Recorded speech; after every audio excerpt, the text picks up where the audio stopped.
जो भी नया प्लेयर आया उसने अपने स्टॉक नहीं रोके, जिसमें उसमें न्याजी ने बहुत अच्छी बैटिंग की उसके अंदर। और जिस टाइम पे वो आया था उस टाइम पे जो है कराची किंग पे जो है ना प्रेशर था, मगर उसने जिस तरीके से उस इनिंग्स को खेला 40 रन किए, उसके बाद जो है वो बाकी जो जैसे जैसे प्लेयर आते रहे उन्होंने अपने खेल को और ज़्यादा बेहतर बनाया। जैसे खुशदिल शाह है, मैं खुशदिल शाह को इस पूरे टूर्नामेंट में जो है देख रहा हूँ बड़ी अच्छी बैटिंग कर रहा है, और जो मिडिल ऑर्डर का जो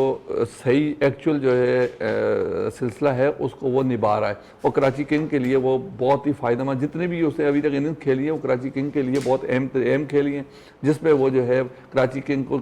जीत नसीब हुई है। जहाँ तक जो है मुल्तान सुल्तान का ताल्लुक है, देखिए मुल्तान सुल्तान की टीम जो है ना एक बैलेंस टीम लग रही थी, पिछले काफ़ी अरसे से बहुत अच्छी बैलेंस टीम आ रही थी, और वो इस तरीके की कारकर्दगी नहीं थी जिस तरीके की कारकर्दगी आजकल वो दिखा रही है इस PSL में। इस PSL में वो कारकर्दगी नहीं है जो उसने पिछले 2-3 सालों में दिखाई है। यहाँ पर जो है देखें कि रिजवान की बात की आपने, रिजवान जो है इस वक्त मेरे ख्याल में टॉप रन्स